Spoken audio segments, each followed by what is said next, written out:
अगर आप HCP को देखें तो उसके हमें साफ 6 कॉर्नर ऊपर नजर आ रहे हैं। बनाया था मैंने, आपको बताया था 6 की खाली जगह 3, ऊपर 3 नीचे 3 ऑक्युपाई किया। This is NCERT, this is what I am saying. Centre में 6 कोऑर्डिनेशन नंबर, 3 ऊपर 3 नीचे। इसका मतलब we see the complete HCP AB type crystal that will look like this. Am I right? So AB type crystal में HCP में कितने octahedral बॉयड्स हैं ये हमने देखना है अभी, कितने नंबर ऑफ एटम्स हैं, कहाँ से कितना कंट्रीब्यूशन है वो देखना है अभी। तो आप सामने देख सकते हैं कि ये बना इससे 6 एटम, तो जो 3 वाले हैं, 3 हैं वो बिल्कुल बॉडी के बीच में है। बॉडी के बीच में मतलब शेयर नहीं होने वाले। अगर आप इसको देख पा रहे हो, ये फेस है, this is face and 6 are the corners. अब अगर 6 कॉर्नर्स हैं तो ऑब्वियस है कि जैसे क्यूब के 8 कॉर्नर थे तो कंट्रीब्यूशन कितना हो गया 1/8। तो ऐसे ही कंट्रीब्यूशन यहां भी कितना हो जाएगा 1/6। तो पहले हम वीडियो देखें 3D का, उससे पहले जरा देख लें हम अपनी तरफ से क्या कहते हैं। हम कहते हैं कि ये मैग्नीफाई करके इधर बनाया गया है। मैग्नीफाई करके बनाया गया है तो आप समझ सकते हैं कि ये जो है ये कॉर्नर्स हैं, जितने भी मैं CC लिख रहा हूं ये सब कॉर्नर्स हैं। और अगर ये 6 यहां है तो 6 यहां भी है। ठीक हो गया? और इन कॉर्नर्स पर जो कंट्रीब्यूशन है वो 1/6 होगा। कैसे होगा अभी मैं बता रहा हूं कि इसके साथ में, साथ वाले के लिए आधा है, अगले के लिए भी आधा है, तो 1/2 के साथ 3 और हैं जो 1/2 को शेयर करेंगे, इसलिए 1/2 इंटू 1/3 1/6 कंट्रीब्यूशन कॉर्नर से आएगा। तो हम देखते हैं कि ये कंट्रीब्यूशन जब हम निकालने लगे तो पता लगा हमें कि 6 इंटू 1/6 प्लस 6 इंटू 1/6। कुछ समझ में आई बात? क्या मैं दोनों को ये 12 नहीं लिख रहा हूं, अलग अलग लिख रहा हूं, बात एक ही है। 6 इंटू 1/6 है तो ये भी तो सारे ही 1/6 हैं। प्लस आप देखो ये जो ब्लैक में शो किया गया है नीचे और ऊपर, ये कौन है? फेस पर कितना है जी 2, और कंट्रीब्यूशन कितना होता 50%। प्लस ये जो आप देख रहे हो 3, ये 3, ये तो कहीं नहीं है किसी के साथ शेयरिंग में, तो बॉडी सेंटर में है। It means T3 from the body centre. तो अगर हम इसको देखें तो आपके पास आंसर आ जाएगा 6 आया, 2 और 1 + 1 + 1 + 3, दिस इज 6। सो अगर हमने कहा है if there are n number of atoms there are n number of octahedral voids, तो साफ हो गया कि 6 है तो ऑक्टाहेड्रल भी 6 ही होंगे। अब ये 6 कैसे हैं जरा आप सामने ध्यान दें। अगर हम देखें तो वो HCP कुछ ऐसा है, ये 6 नीचे हैं, 6 के बॉयड 6 ही थे पर ऑक्युपाई सिर्फ 3 ही हो पाए, तो 6 की खाली जगह 6 पर ऑक्युपाई सिर्फ हुई 3, और फिर है ऊपर की 6। सो AB टाइप जो चलता है। कोऑर्डिनेशन नंबर में मैं इनको अलग अलग करके दिखा रहा हूं, तो आप देखें कि इसको 6 ये कोऑर्डिनेट कर रहे हैं, 3 ये निचली साइड से हैं और 3 ये ऊपरली साइड से हैं, इसलिए कोऑर्डिनेशन नंबर हो गया इसका 12 हो गया। अब जहां पर हम कंट्रीब्यूशन की बात कर रहे हैं, हमने कह दिया कि 6 कॉर्नर से हैं और 3 जो बॉडी के सेंटर में थे, तो 6 कॉर्नर से, एक कॉर्नर से 6 इंटू 1/6, दूसरे से भी 6 इंटू 1/6, तो 2 वहां से आए, 3 बॉडी के सेंटर में है, और यह है टोटल HCP। जो मैं कह रहा था कि कंट्रीब्यूशन 1/6 कैसे हुआ, जस्ट हाउ अ लुक, आप किसी एक कॉर्नर को एज्यूम कर लें, देखिए आप उस कॉर्नर से साथ वाला आधा कट गया, मतलब 1/2 इसके लिए, तो उधर भी तो है, ऊपर भी तो है, तो 3 साथ में जो है उन सब के लिए 1/3 इंटू 1/2 1/6 फ्रॉम द कॉर्नर। तो 1/6 ऊपर से 1/6 नीचे से, तो कॉर्नर से कंट्रीब्यूशन कितना आ गया, 2 कॉर्नर से आया, 3 बॉडी सेंटर से आया, ठीक है, और 1 फेस सेंटर से आया। अब आप सामने देख सकते हैं कि कॉर्नर से, जैसे उसने कहा कि भाई मिड प्लेन जो बीच में बॉडी सेंटर से 3 है, और फेस ऊपर और नीचे वहां से हाफ आ जाएगा।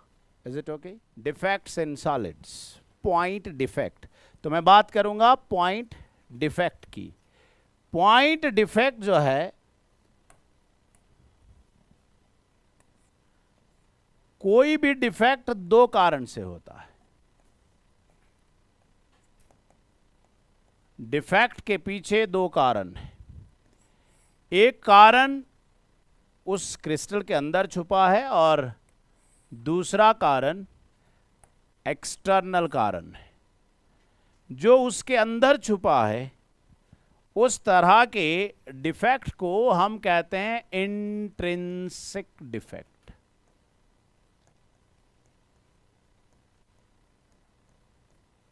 इंट्रिंसिक डिफेक्ट जो किसी अंदरूनी कारण की वजह से, am I right? और दूसरा है एक्सट्रिंसिक डिफेक्ट।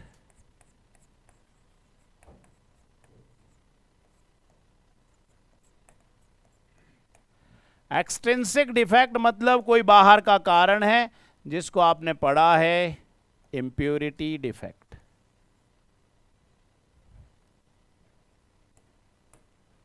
अब आप जरा अंदर का रीजन क्या है और बाहर का रीजन क्या है वो भी देख लें। इसी कैटेगरी के base defects, point defects 2 category के हैं। वहां इंट्रिंसिक नहीं लिखा होगा तो लिखा होगा थर्मोडायनेमिक डिफेक्ट, मतलब आपने क्रिस्टल को हीट कर दिया, तो हीट क्रिस्टल को किया तो क्रिस्टल के अंदर कुछ डिफेक्ट प्रोड्यूस हुआ, so that is intrinsic defect, internal है वो। आपने extrinsic defect is impurity defect, कुछ बाहर से इंट्रोड्यूस किया, बाहर से इंट्रोड्यूस किया तो देखा भाई धक्के खा रहा है क्योंकि बाहर से कुछ इंट्रोड्यूस किया, so that is what is extrinsic defect. अभी हम ले रहे हैं इंट्रिंसिक डिफेक्ट। सबसे पहला इंट्रिंसिक डिफेक्ट फिर से 2 तरह का है। पहले कहा कि डिफेक्ट 2 तरह का है, क्या वो लाइन डिफेक्ट है या पॉइंट डिफेक्ट है। फिर कहा कि पॉइंट डिफेक्ट भी 2 तरह का है, क्या वो थर्मल डिफेक्ट है या वो इंप्यूरिटी डिफेक्ट है। जो थर्मल डिफेक्ट है वो इंट्रिंसिक डिफेक्ट है, और जो इंप्यूरिटी डिफेक्ट है वो एक्सट्रिंसिक डिफेक्ट है। अब मैंने कहा कि इसको हम बाद में करेंगे, पहले लेंगे इंट्रिंसिक डिफेक्ट। अब ये जो इंट्रिंसिक डिफेक्ट है ये भी 2 तरह का है। क्या जब टेम्परेचर प्रोवाइड किया गया, हीट प्रोवाइड की गई, क्या स्टोइकियोमेट्री का ध्यान रखा गया, क्या स्टोइकियोमेट्री मेंटेन रही। स्टोइकियोमेट्री मेंटेन का मतलब हुआ कि अगर पहले 10 कैटायन थे, 10 एनायन थे, तो क्या अब भी 9 कैटायन और 9 एनायन ही हैं। डिफेक्ट से अगर कुछ ऐसा हुआ, या ऐसा तो नहीं कि कैटायन तो 10 है और एनायन 9 है, या उल्टा हो गया। सो स्टोइकियोमेट्री का मतलब है जो फॉर्मूला है उसको मेंटेन रखना है। तो stoichiometric defect and non stoichiometric defect किसके हो गए? 2। इंट्रिंसिक डिफेक्ट के फिर 2 हो गए। अब जो स्टोइकियोमेट्रिक डिफेक्ट है वो भी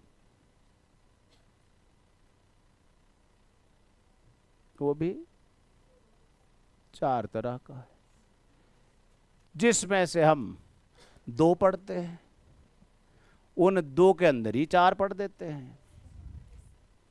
वो 2 हैं शॉर्ट की डिफेक्ट, और फ्रैंकल डिफेक्ट, और उसी ही से रिलेटेड है आगे के सारे डिफेक्ट्स। इसलिए अगर हम उस पूरे की तरफ नजर डालें तो कुछ ऐसा है कि हमारे पास स्टोइकियोमेट्रिक डिफेक्ट है, वो शॉर्ट की डिफेक्ट है, फ्रैंकल डिफेक्ट है। हम फ्रैंकल के अंदर ही इंटरस्टिशियल डिफेक्ट डिस्कस कर देते हैं, वैकेंसी डिफेक्ट हम शॉर्ट की के अंदर डिस्कस कर देते हैं। मैंने कहा कि हैं 4 पर हम 2 के अंदर डिस्कस कर देते हैं। फिर आई बात के इम्प्योरिटी डिफेक्ट, वो अभी मैं नहीं ले रहा हूं। नॉन स्टोइकियोमेट्रिक डिफेक्ट उसी का ही दूसरा पार्ट है कि स्टोइकियोमेट्री मेंटेन नहीं रही। अब नॉन स्टोइकियोमेट्रिक स्टोइकियोमेट्री किस वजह से मेंटेन नहीं रही? बहुत से कारण हैं। क्या कैटायन एक्सेस था, क्या एनायन एक्सेस था, क्या कैटायन डेफिशिएंसी था, कौन सा डिफेक्ट था? These all types we will be discussing. The first we are taking is short key defect. अब यहां सारी चीजें जो पहले पढ़ी हैं सब रिलेवेंट होंगी, रिलेट होंगी। पहली बात, शॉर्ट की डिफेक्ट एक स्टोइकियोमेट्रिक डिफेक्ट है, तो स्टोइकियोमेट्री तो मेंटेन रहनी ही चाहिए। और एक बात और ध्यान में रखनी है, किसी भी तरह के डिफेक्ट्स में, स्टोइकियोमेट्री की बात नहीं कर रहा हूं, किसी भी तरह के डिफेक्ट में स्टोइकियोमेट्री मेंटेन रहे ना रहे, इलेक्ट्रिकल न्यूट्रलिटी हमेशा मेंटेन रहनी चाहिए, न तो वो स्टेबल, वो सॉलिड रहेगा ही नहीं। कारण क्या होगा? There will be uneven repulsive and attractive forces. जब चार्ज ही बैलेंस नहीं है, अगर कोई फॉर्मूला कहे कि NaCl2 इज सोडियम क्लोराइड, तो कहानी खत्म हो गई, क्योंकि इलेक्ट्रिकल न्यूट्रलिटी तो मेंटेन नहीं है। आपने बोल दिया जी सोडियम 1 है, क्लोराइड 2 है, ठीक है जी, ये नॉन स्टोइकियोमेट्रिक है, पर चार्ज कहाँ है? सो हियर, और सॉलिड स्टेट मैंने बिगनिंग जिस दिन की थी उसी दिन पहले दिन कह दिया था कि यहाँ चार्ज की बहुत अहमियत है। अगर किसी का नॉन मेटल आयन दिया है तो आप बता सकते हो कि कितने ऑक्टाहेड्रल ऑक्युपाई हुए होंगे, पर अगर कोई इमेजिनरी हम लेते हैं, ए having this, be having this, तो वहाँ चार्ज इतना इंपॉर्टेंट नहीं रहता है। अब हुआ यूं कि इस तरह के डिफेक्ट में ये जो सामने क्रिस्टल स्ट्रक्चर दिया हुआ है, ये NaCl का है, Na पॉजिटिव और Cl नेगेटिव उस सॉलिड के अंदर इस तरह से अरेंज होते हैं। कहीं भी आपको नहीं दिख रहा होगा कि नेगेटिव नेगेटिव के बीच में पॉजिटिव नहीं है, and that is what is the uniformity of the electrostatic force of attraction in all corners. इसलिए कहते हैं जो क्रिस्टलाइन सॉलिड्स होते हैं, क्रिस्टलाइन सॉलिड्स होते हैं, उनके मेल्टिंग पॉइंट शार्प होते हैं, क्योंकि फोर्स टूटी तो सारी जगह से टूटी, समझ में, उनकी रेंज नहीं होती है। समझ में आ गई बात? अब जरा सामने ध्यान दें। सबसे पहली बात, ऐसा कब होगा या इसमें क्या हो रहा है? Equal number of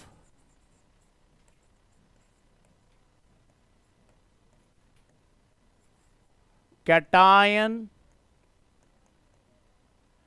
and anion, yes, cations and anions are missing. ऐसा कब हो सकता है भाई? ऐसा कब हो सकता है? हम बात करते आए हैं शुरू से लेके कि पैकिंग एनायन की होती है मेनली, और कैटायन इंटरस्टिशियल साइड पे रहते हैं, एक्सेप्शनली जहां कैटायन का रेडियस बड़ा नहीं है। अगर बड़ा है तो फिर चेंज हो जाएगा। अब हुआ यूं कि थर्मोडायनेमिक डिफेक्ट है, थर्मल डिफेक्ट है। आपने उस क्रिस्टल को हीट किया और उस क्रिस्टल को हीट करते हुए कैटायन अपनी जगह छोड़ गया और उस क्रिस्टल से भाग ही गया। इसका मतलब जहां से भागा होगा वहां कोई होल क्रिएट किया होगा जहां से वो गया होगा, और जो उसने जगह क्रिएट की उसी को फॉलो करते हुए कैनायन भी भाग गया। एक बार बड़ी क्लियर हो गई कि उन दोनों का रेडियस ऑलमोस्ट सेम रहा होगा। नहीं तो ऐसे कैसे हो सकता है? अगर साइज में डिफरेंस बहुत होता, एक तो भाग जाता, दूसरा कैसे भागता? सो पहली बात तो ये हो गई कि इक्वल नंबर ऑफ कैटायन और एनायन तभी मिस हो सकते हैं, तभी भाग सकते हैं, जब उन दोनों का radius, it means the characteristic of this defect is that R positive should be approximately R negative, तभी हो सकता है ऐसा। और जब ऐसा हुआ तो आप मुझे बताओ, तो रेडियस रेशियो कैसा आएगा? कम आएगा, ज्यादा आएगा? मतलब ज्यादा आएगा। हम 1 ना कहें, हम बोलेंगे 1 के आसपास आएगा, पर आएगा ज्यादा। इसका मतलब हुआ radius ratio in this defect will be high. और अगर रेडियस रेशियो हुआ हाई तो कुछ और भी हुआ हाई, कोऑर्डिनेशन नंबर भी हुआ हाई। और अगर कोऑर्डिनेशन नंबर हुआ हाई तो हमने दो ही कैटेगरी में सुना। एक हमने सुना NaCl टाइप, पर कुछ कल भी हम बहुत लंबी चौड़ी बात कर चुके हैं।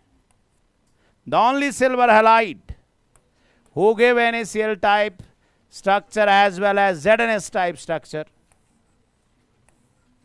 It means this type of defect will be shown by NaCl type, cesium chloride type, and the silver halide AgBr. There are other silver halides also, AgF, AgCl, पर मैंने उस पर्टिकुलरली AgBr को इसलिए कहा क्योंकि ये ZnS में भी आएगा। ठीक हो गया जी। इसका मतलब हुआ कैटायन भी भाग गया, एनायन भी भाग गया। मान लेते हैं कि पहले हमारे पास 10 Na पॉजिटिव थे और 10 Cl नेगेटिव थे। ठीक हो गया। अब सोडियम पॉजिटिव भागा है तो भाई Cl नेगेटिव भी तो भागा है। It means the stoichiometry is maintained, the electrical neutrality is maintained. तो फिर इससे क्या हुआ? कभी भी किसी डिफेक्ट से किसी को स्टेबिलिटी नहीं आती है, स्टेबिलिटी जाती है। So there is a decrease in stability, so there is a decrease in lattice energy. समझ में आई बात? Number of ions per unit volume घट गए। Number of ions per unit volume अगर घट गए का मतलब हुआ डेंसिटी भी घट गई। सो density decreases, density decreases, electrical neutrality is maintain. पर ये जो होल क्रिएट हुए हैं ये पॉजिटिव की तरह बिहेव करते हैं, जिसको हम कहते हैं, पॉजिटिव को लिख देते हैं पी टाइप।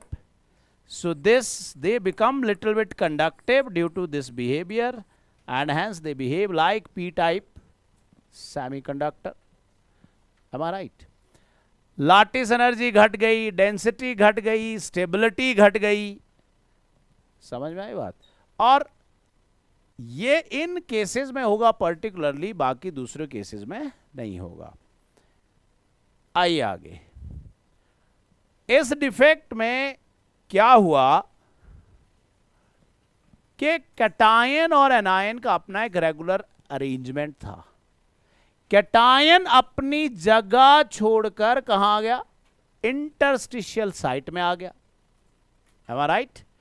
पर एनायन नहीं आ सका क्योंकि वो बड़ा था। इसका मतलब हुआ R पॉजिटिव R नेगेटिव जो रेडियस है R पॉजिटिव का कंपैरेटिवली छोटा है, का मतलब साफ हो गया कैटायन मेनली, वैसे आपकी बुक में लिखा होगा ion, but it is mainly cation. Cation leave its position and occupy interstitial site, occupies interstitial site, जिसकी वजह से इसको इंटरस्टिशियल डिफेक्ट में भी काउंट करते हैं। पर जरा ध्यान दें, और जो शॉर्ट किए उसमें क्या हो गया? वैकेंसी हो गई, तो उसको वैकेंसी डिफेक्ट भी कह देते हैं। पर क्या हुआ, एक बार यही क्वेश्चन कॉम्पिटिटिव में आया, किस तरह से आया सामने ध्यान दें। जिसने इसको देखा वो बोलने लगा भाई ये तो ना शॉर्ट की डिफेक्ट है, यहां से कैटायन भाग गया है।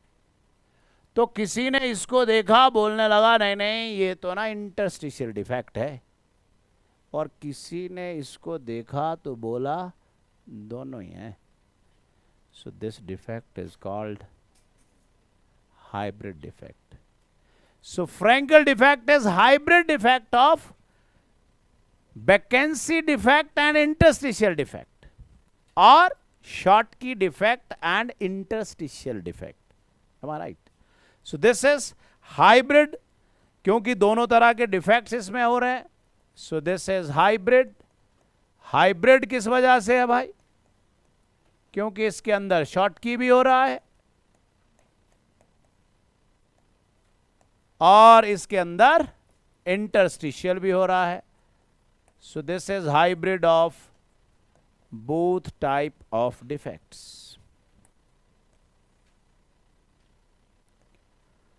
ठीक हो गया जी, इतना क्लियर हो गया. अब आपने कहा कि ऐसा तो जी तब हो सकता है अगर आर नेगेटिव आर पॉजिटिव से काफी बड़ा हो, ताकि r positive by r negative low आए का मतलब हुआ low coordination number, that is 4. 4 में हमारे पास है ZnS, हमारे पास है the only silver halide, only silver halide which give Frankel defect is AZI.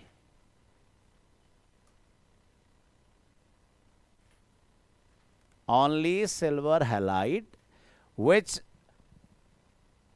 is having coordination number 4 is AZI. इसलिए AZI is the only silver halide which give ZnS type.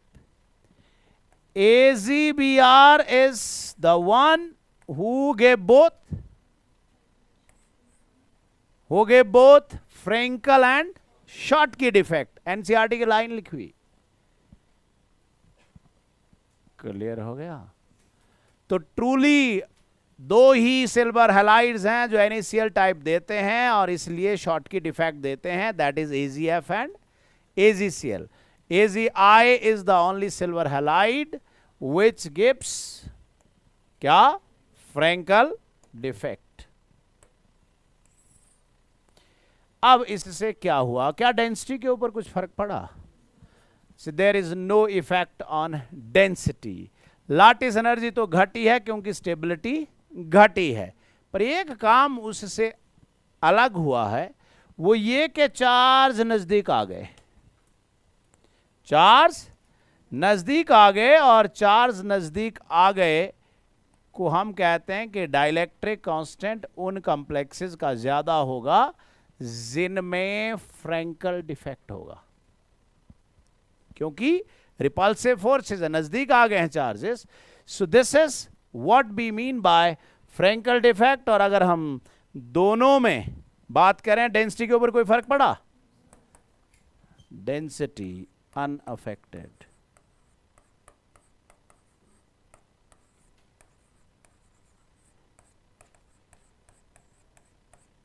ठीक हो गया जी.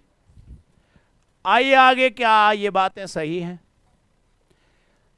कि Schottky में दोनों तरह के आयन मिसिंग थे, तो उसमें मिसप्लेसमेंट हो गई, कैटायन इंटरस्टिशियल साइड में घुस गया, डेंसिटी घट गई थी, उसमें सेम रही. आयनिक सॉलिड हैविंग ऑलमोस्ट सिमिलर आयनिक साइज ताकि कोऑर्डिनेशन नंबर हाई रहे, हैविंग स्मॉलर कैटायंस ताकि कोऑर्डिनेशन नंबर वहां लो आए. इलेक्ट्रिकल न्यूट्रलिटी दोनों में मेंटेन है, स्टोइकोमेट्रिक दोनों में मेंटेन है. मैंने किसी को सेपरेट किया है, AzBr, दैट इज यहां भी है और वहां भी है, ना भूलें. आइए आगे, अब बात करते हैं नॉन स्टोइकियोमेट्रिक डिफेक्ट की. नॉन स्टोइकियोमेट्रिक डिफेक्ट मींस आप कह रहे हैं कि ये सब थर्मोडायनेमिक डिफेक्ट्स हैं. आपने क्या किया? NaCl का क्रिस्टल लिया, ठीक है, ले लिया. This is negative positive negative positive negative positive means this is NaCl crystal, और इसमें सोडियम मेटल डाल दी. ठीक है, सोडियम मेटल की इसके अंदर इंप्यूरिटी थी, ना कि डाल दी, बाहर से नहीं डाली, इंप्यूरिटी थी, और आपने इसमें क्या कर दिया, इसको हीट कर दिया। सोडियम क्लोराइड है और उसी के अंदर कुछ सोडियम की इंप्यूरिटी है, इनबिल्ट है, आप इसको इंप्यूरिटी डिफेक्ट ना काउंट करें, और आपने इसको हीट कर दिया, थर्मोडायनेमिक डिफेक्ट, थर्मल डिफेक्ट। अब वो सॉलिड था, Na पॉजिटिव और Cl नेगेटिव के बीच में इलेक्ट्रोस्टैटिक फोर्सेस थी जो स्ट्रांग फोर्सेस थी। अब कहीं अगर सोडियम की इंप्यूरिटी उस सॉल्ट के अंदर थी, वो हीट उस सोडियम को in the form of ionisation energy गई और उसने उस सोडियम को आयनाइज कर दिया। आयनाइज कर दिया तो उसी के अंदर Na पॉजिटिव और इलेक्ट्रॉन भी बन गए। Na पॉजिटिव अपनी पोजीशंस पर ऑलरेडी बैठे हुए थे, उसने बाहर वाले Na पॉजिटिव को अंदर नहीं आने दिया, नहीं भाई कोई जगह नहीं है। पर जो ये इलेक्ट्रॉन बना है और उस क्रिस्टल के अंदर Cl नेगेटिव है, बेशक Cl नेगेटिव जितना मर्जी बड़ा हो पर चार्ज तो सेम ही है। एक Cl नेगेटिव आयन के ऊपर कितना चार्ज है, 1.6 इंटू 10⁻⁹ कूलम्ब्स, और एक इलेक्ट्रॉन के ऊपर कितना चार्ज है, उतना ही है, पर उस Cl नेगेटिव का मास उस इलेक्ट्रॉन के मास से कई गुना ज्यादा है। जहां इलेक्ट्रॉन का मास 9 इंटू 10⁻31 kg है, तो उसका मास 35.5 ग्राम है। इसलिए उस इलेक्ट्रॉन ने अपनी फास्ट मूवमेंट की वजह से अंदर से Cl नेगेटिव को डिस्प्लेस कर दिया, फेंक दिया बाहर। Cl नेगेटिव बाहर चला गया तो उसकी जगह उस इलेक्ट्रॉन ने ले ली। अब आप सोचो कि उस क्रिस्टल के अंदर अगर पहले 10 Na पॉजिटिव थे, समझ में आ रही है बात, और 10 ही Cl नेगेटिव थे, तो अब क्या हो गया कि Na पॉजिटिव को तो कुछ नहीं हुआ, वो तो वही है, पर Cl नेगेटिव अगर उसने एक डिस्प्लेस किया तो Cl नेगेटिव तो 9 ही रह गए, पर चार्ज तो पूरा है ना, क्योंकि इलेक्ट्रॉन पर भी तो वही चार्ज है जो Cl नेगेटिव पर था। इसका मतलब स्टोइकियोमेट्री डिस्टर्ब हो गई, पर electrical neutrality is maintained. Stoichiometry disturb हो गई, इसलिए हमने कहा this defect is non stoichiometric defect. अब जब किसी ने इसकी तरफ ध्यान दिया तो बोला यार ये तो वैकेंसी डिफेक्ट है भाई, कुछ भागा यहां से। It means this type of defect will be shown by those who will be showing Schottky defect, that is coordination number high, that is NaCl and caesium chloride type. अब हम आए अगली बात की तरफ। अच्छा, इस इलेक्ट्रॉन के आने से क्या हुआ? अब आपको पता है कि आप उस क्रिस्टल को हीट कर रहे हो, टेम्परेचर दे रहे हो। होता यूं है कि अगर कहीं इलेक्ट्रॉन है, वो इलेक्ट्रॉन उस हीट से एक्साइट कर जाता है, ठीक है। What is colour spectra is in detail we will discuss, आगे करेंगे, बट होता यूं है कि वो इलेक्ट्रॉन ग्राउंड स्टेट से एक्साइटेड स्टेट में चले जाते हैं। एक्साइटेड ज्यादा नहीं रहना है, क्योंकि एक्साइटेड स्टेट का टाइम बहुत बड़ा होता है। कितना बड़ा? 10⁻⁻7 सेकेंड से लेके 10⁻⁻8 सेकेंड। बस रिजल्ट आया, देखा और धूम धमाका शुरू। पड़ोसी ने कहा नहीं वो मेरा रोल नंबर है। सो बोलने का मतलब ये हुआ कि वो एक्साइटेड स्टेट से law of conservation of energy follow करने नीचे आएगा, तो जो एनर्जी उसने ली थी उसको वो बाहर छोड़ता है। बाहर छोड़ता है तो हमने पढ़ा इज hc/λ। hc/λ मतलब आपने उसको ऊपर भेजने के लिए जितनी एनर्जी दी वो बाहर भी उतनी फेंकेगा, और अगर वो एनर्जी बाहर उतनी फेंकेगा तो फिर आप उस के लिए बोलोगे उसका लो वेवलेंथ का कलर होगा। जो एनर्जी वो बाहर दे रहा है, that energy will correspond to wavelength and that is the colour you will be able to see. इसका मतलब हुआ जब ये NaCl हीट किया तो इलेक्ट्रॉन ने उस Cl नेगेटिव को डिस्प्लेस किया, खुद अंदर आ गया, और आप भैया वो हीट चली हुई है तो वो इलेक्ट्रॉन वहां से एक्साइट हो गया, और एक्साइट होने के बाद जब ग्राउंड स्टेट में आया तब हमने कह दिया भाई देखिए this NaCl is yellow in colour. तो क्योंकि उसके अंदर कौन था जी, सोडियम की इंप्योरिटी थी, इसका मतलब येलो कलर इस वजह से हुआ। आप क्या समझते हो कि अगर सारे alkali metal halides NaCl type structure देते हैं, कोऑर्डिनेशन नंबर 6 या सीजियम क्लोराइड टाइप में 8 भी होता है, so they will give Schottky defect. So Schottky defect, if they will give, so definitely they will also respond to this defect. It means the same behavior you will be able to see when you will see pink lipstick. कौन सी वाली lipstick, pink. और उस pink lipstick को देखकर कोई बन गया कवि। क्या बन गया, हाँ कवि बनते रहो। का मतलब लिथियम ने दे दिया पिंक कलर और पोटाशियम ने दे दिया वायलेट कलर। क्यों, क्योंकि सबकी एनर्जी अलग अलग है इलेक्ट्रॉन्स की, इसलिए सबका जो कलर स्पेक्ट्रा अलग अलग आता है। सो this is why NaCl become colored when it is heated। आइए जी आगे। सो this electron who is responsible for color is called F center electron। metal excess due to cation। अब अभी कौन था, metal deficiency, ऐसा बोलो। अभी था anion vacancy, अब आया cation excess। जब एनायन वैकेंसी हुई तब भी तो पॉजिटिव बढ़ा, और जब कैटायन ही बाहर से डाल रहे हो, जरा सामने ध्यान दें, आपने क्या किया, इस जिंक ऑक्साइड को हीट कर दिया, थर्मोडायनेमिक डिफेक्ट, हीट कर दिया तो जिंक ने zinc 2 positive with loss of 2 electron plus oxygen तो भाग गई।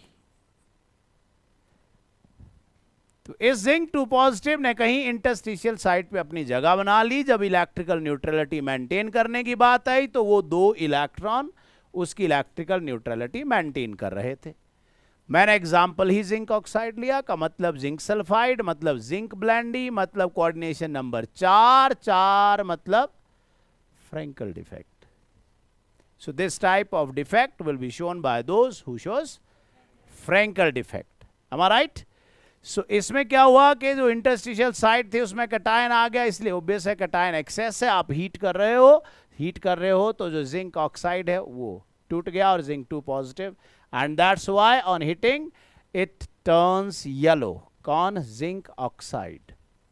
Metal deficiency defect, metal deficiency defect. Metal deficiency defect से जहां तक मुझे याद है 3-4 एग्जाम्स हो चुके हैं जब इसी एक में से ही क्वेश्चंस आए, इसलिए आप ध्यान से समझें कि ये है क्या, इसकी क्या कैरेक्टरिस्टिक्स हैं, इसको ध्यान से समझें। ध्यान से समझने वाली बात यह है कि ये डिफेक्ट सिर्फ और सिर्फ ट्रांजिशन मेटल्स में होता है, सिर्फ और सिर्फ ट्रांजिशन मेटल में होता है। अब पूछने का ये बना कि भाई ऐसा उनमें क्या है कि उन्हीं में होता है। उनमें होता है इसलिए होता है कि उनकी वेरिएबल ऑक्सीडेशन स्टेट होती है। वेरिएबल ऑक्सीडेशन स्टेट मतलब they are stable in more than 1 oxidation state. इसलिए वो ट्रांजिशन मेटल जो उसमें नहीं है वो जिंक है, क्योंकि वो ट्रांजिशन मेटल, उस वैसे भी हम उसको ट्रांजिशन मेटल नहीं लेते हैं। तो आप ये ना समझें कि सर आपने ट्रांजिशन मेटल बोला तो जिंक भी वही है। आप पढ़ते हैं इस बात को कि zinc is not the true transition metal, क्योंकि उसकी कोई भी प्रॉपर्टी डी के इलेक्ट्रॉन्स की वजह से नहीं है। That acquire pseudo noble gas configuration after the loss of 2 s electrons. तो वेरिएबल ऑक्सीडेशन स्टेट है. अब इससे क्या हुआ जरा ध्यान दें. हम ये कहते हैं कि हमारे पास यहां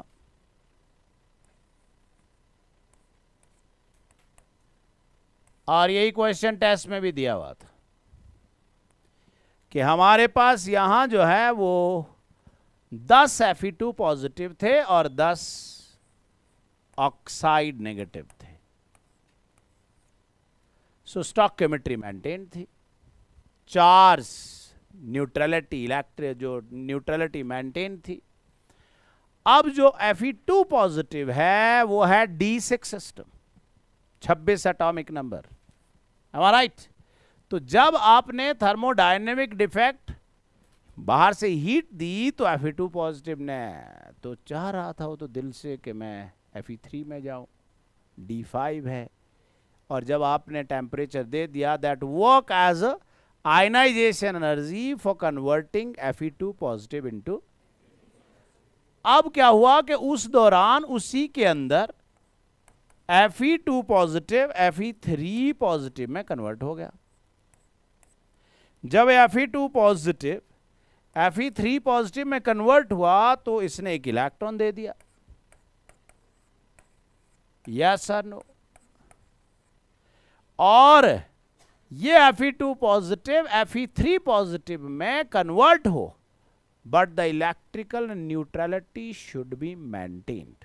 का मतलब हुआ कभी भी एक Fe2 पॉजिटिव एक Fe3 पॉजिटिव में कन्वर्ट नहीं हो सकता. इसलिए the ratio which is fix for conversion is such that the electrical neutrality should be maintained. मतलब कि हुआ यूं के एक बंदे को बोल दिया गया कि भाई आपने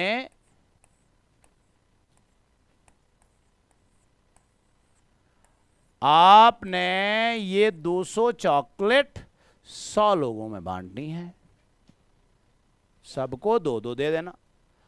100 2 नेगेटिव है इसलिए 200 बोल रहा हूं.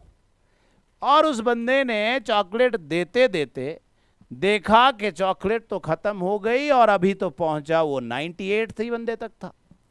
इसका मतलब बीच में पक्का कोई चंट आदमी था जिसने 2 चॉकलेट के बजाय 3 ले ली, जिससे किसी के शेयर का कत्ल हो गया. समझ में आई बात.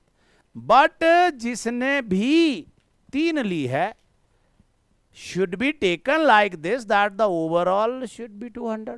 ऐसा तो नहीं कि उसने 3 ली तो चॉकलेट 200 से ऊपर बढ़ गई. That is what I am saying here is this is a fix. क्या for ये भी एक लाइन मैंने देखी एक पेपर में आई थी, assertion reason का था. For 3 Fe2 positive there are 2 Fe3 positive. For 3 Fe2 positive, 3 2s are 6. There are 2 Fe3 positive. क्या बोल रहा है वो कह रहा है कि वो आदमी ऐसा धोखा कर सकता है कि 3 लोगों में से एक को छोड़ दिया और 2 को 3-3 दे दी.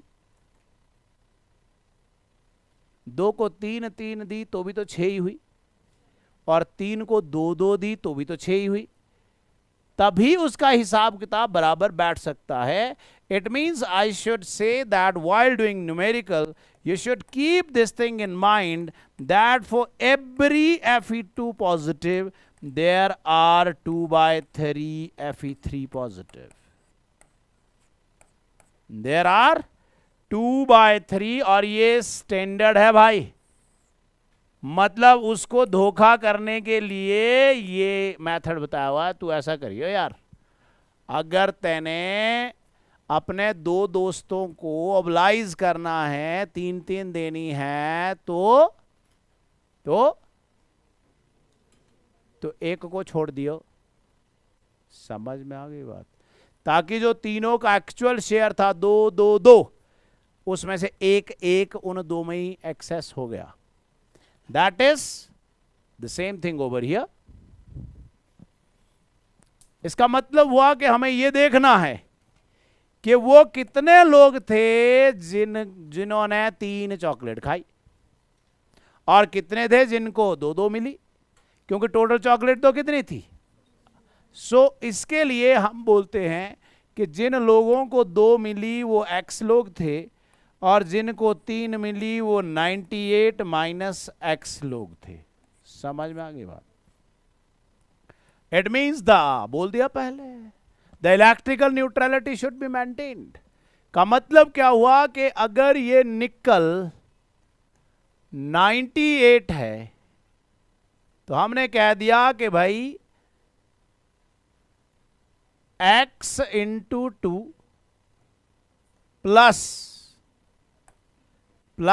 98 माइनस x इंटू 3, या आप ले सकते हो क्योंकि 2 वाले कम हैं, समझ रहे हो। x इंटू 3, चलो आएगा तो वही, फिर भी आपको इतना ध्यान रखना होगा, उसी को ले लो कोई प्रॉब्लम। 98 minus x into 3। अब भैया आपने देखना है कैलकुलेशन करते हुए, वैसे इजी हो जाएगा, कर ही दो। x रख लो किनको, जिनको 3 मिली। सुना, वो बात एक ही है। तो x3 और 98 minus x2 minus 200 equal to 0। चलिए करिए कैलकुलेशंस। इसका मतलब साफ पता लग गया कि उसके वो 4 खास दोस्त थे। 3x plus 98 into 2 minus 2x equal to 200। So from here x is coming out to be 4। का मतलब हुआ कि भाई x कौन है इसका मतलब हुआ जिन्होंने जो निकल 3 पॉजिटिव हैं वो 4 हैं, ठीक है। इसका मतलब हुआ कि निकल 2 पॉजिटिव, बाकी रह गए कितने, 94, ठीक हो गया। अब उसने पूछा कि भाई कितने % लोगों को उसने 3 दी। देखिए 2 तरह के क्वेश्चन है यहां, और 2 तरह के क्वेश्चन दोनों अलग अलग आएगा। उसने कहा निकल 2 पॉजिटिव कितने % लोगों को मिली, हमने लिखा 94 अपॉन 98 इंटू 100। कितना आ गया जी, 96, यस नो। इसका मतलब कितना % लोगों को, पक्का आया ना। निकल 3 पॉजिटिव कितना % लोगों को मिला, क्लियर हो गया। But there are 2 types of percentages. There are 2 types of percentages. अभी जो आपने किया, this is percentage of 2 in the mixture of 2 and 3। सुन लिया। उसने कुछ और पूछा, उसने पूछा what is percentage of nickel 2 positive in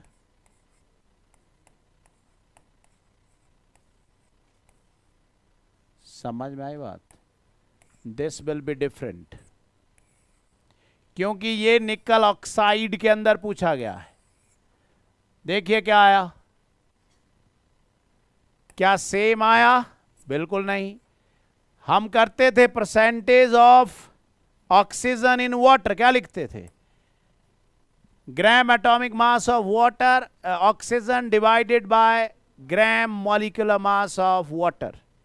का मतलब हुआ % ऑफ निकल 2 पॉजिटिव इज इक्वल टू, कितना था निकल 2, 94 इनटू निकल कितना होता है, अराउंड 58 डिवाइडेड बाय अगर आप इसको 0.8 को 98 ले रहे हो, 98 into 58 plus 1600 into 100 is percentage of कौन, निकल इन। समझ में आ रही है बात या नहीं? ये परसेंटेज उससे अलग आएगी और इसके अंदर निकल 3 की परसेंटेज भी अलग आएगी। तो जब आप इस क्वेश्चन को करेंगे तो इस बात का ध्यान रखना है कि आप निकल 2 और 3 में पूछ रहे हो, बता रहे हो, या निकल 2 की निकल ऑक्साइड में बता रहे हो। तो क्वेश्चन देखिए क्या क्या आए। नंबर 1, जब आपने ऐसा किया तो 10 Fe2 पॉजिटिव में से आपके पास 3 का कत्ल कर दिया आपने, 3 की बलि चढ़ाई। इसका मतलब हुआ पहले थे 10 Fe2 पॉजिटिव और 10 ही था O2 नेगेटिव। अब आपने 3 Fe2 पॉजिटिव का बलिदान कर दिया, मतलब आपके पास 7 ही रह गए। परऑक्साइड को तो कुछ नहीं हुआ, वो तो वहीं के वहीं है, am I right? और उस 7 Fe2 पॉजिटिव के बाद चार्ज हो गया 14 पॉजिटिव, पर आपने 2 लोगों को 3 भी तो दिया है। 2 3s are 6, 7 2s are 14 and 10 2s are 20, 20 positive 20 negative. But देखने वाले को दिखा अरे भाई Fe तो 9 ही है और वो, इसलिए Fe क्या है 0.90। समझ में आई बात? क्वेश्चन इस तरह से आए, पहला ही आया था this is characteristic feature of transition metal. दूसरा आया which defect is responsible for the formation of non-stoichiometric compounds। ये कहां से क्यों बना है? मेटल डेफिशिएंसी की वजह से, क्योंकि निकल ने 2 ऑक्सीडेशन स्टेट में एग्जिस्ट करना शुरू कर दिया। समझ में आ रही बात? So this is the defect which is responsible for non-stoichiometric compound formation. Thank you very much. Have a nice time.